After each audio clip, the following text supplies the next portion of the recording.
Welcome back to another little micro fishing session here in Sweden. The plan today is to try to catch some perch, maybe a roach or a chub, on these little flies that I tied.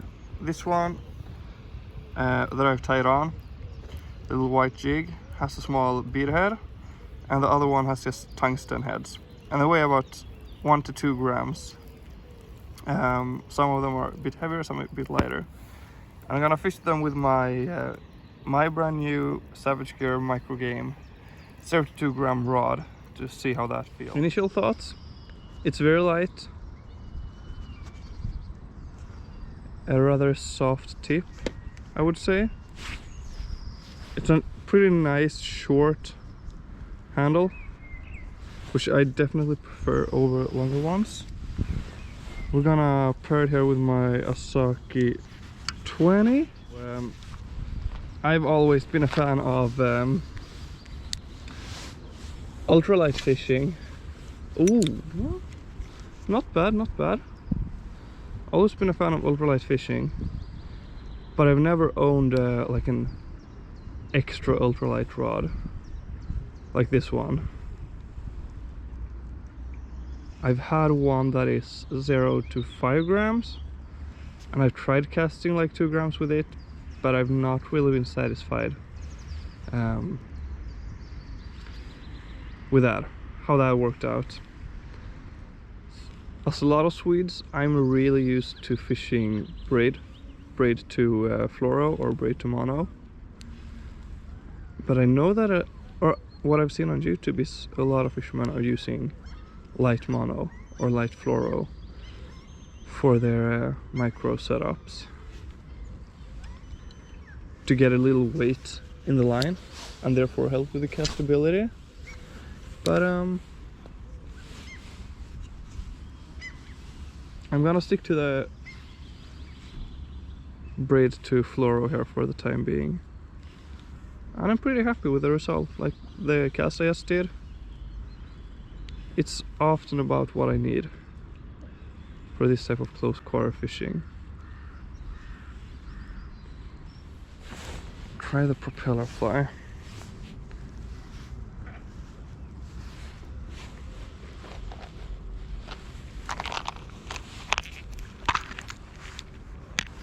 So this is what it looks like. Of course, this hook should be cut off. This is only prototype. So kind of like small spinner.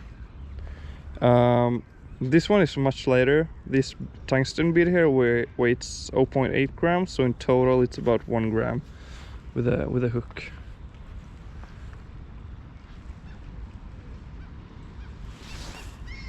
And it spins quite beautifully, actually. I'm gonna let this sink down a little bit since I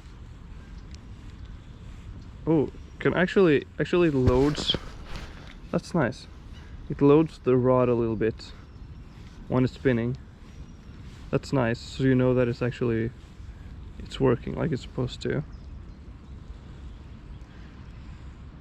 Beautiful. I'm really happy with that. I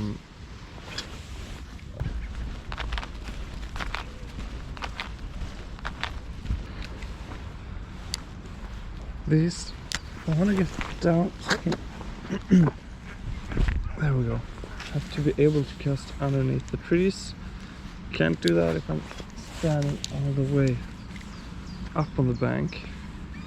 But these wet rocks, man, deadly. It's really easy to slip and fall.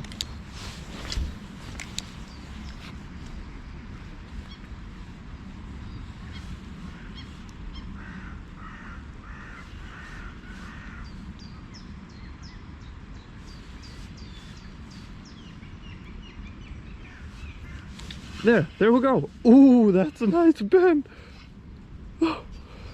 Oh, dang.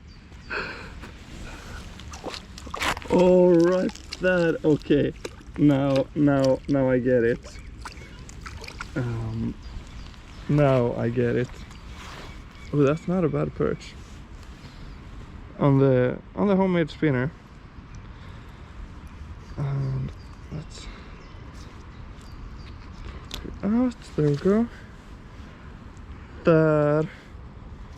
That fish felt a lot bigger. Let's put him back. That fish felt a lot bigger than what it was.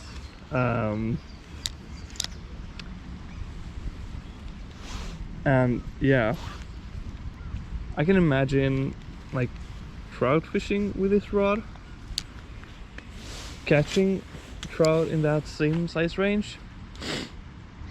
They're usually a bit stronger than perch, of course, so they must put out like that fight.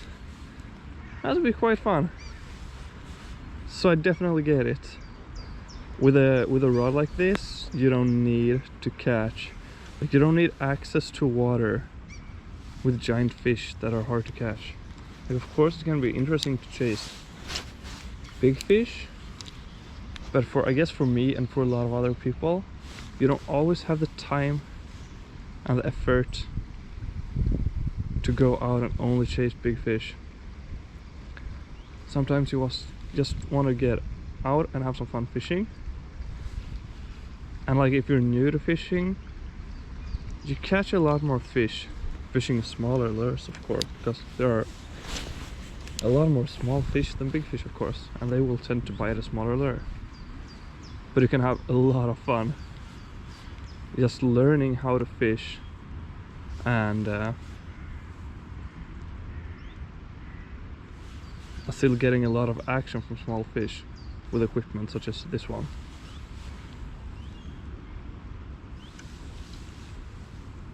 Okay.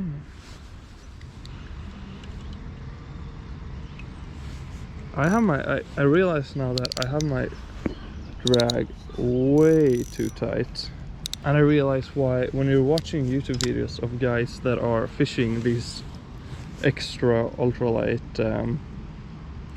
setups, why you almost always hear the drag. I've been thinking that they are like putting on a show and keeping the drag really light for the video so that it sounds more, but I realize now that if you would have a tight drag and a slightly bigger fish hook itself, then you're seriously endangering your rod.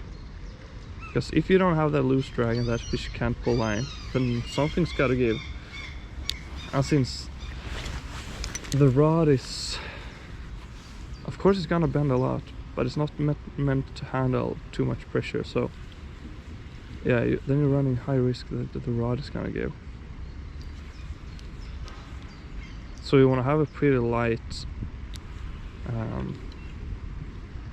drag from the get-go to avoid that happening, of course, because that would suck.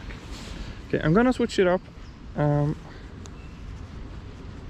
Got one bite and one landed fish on the tiny spinner. But let's see what else that I've got. I have this.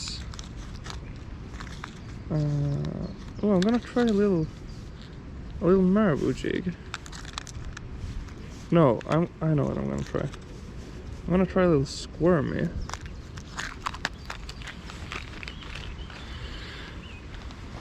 So this is of course a really popular fly fishing pattern that I've modified. I put on the big bead and also a smaller tungsten bead, so this one is also 2 grams. A little bit of dubbing and 2 wire loops so that you can switch out the worm material, because usually fish tend to break it off because it's lively but it's rather fragile. So in this way, if it gets damaged, you can pull a new one through and keep fishing it. So it looks kind of like a little worm. I just have to try. See, there's a little ledge along this side, and sometimes the perch are hugging the other side of that ledge.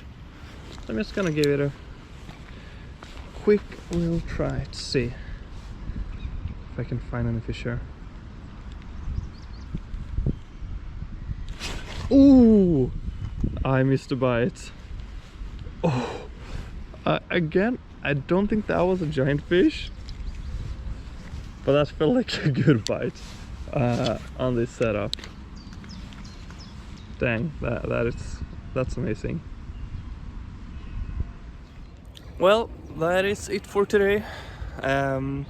Tried my new micro extra ultralight rod from Savage Gear. Really satisfied so far. Hooked into a small perch and had another bite, and it felt really good.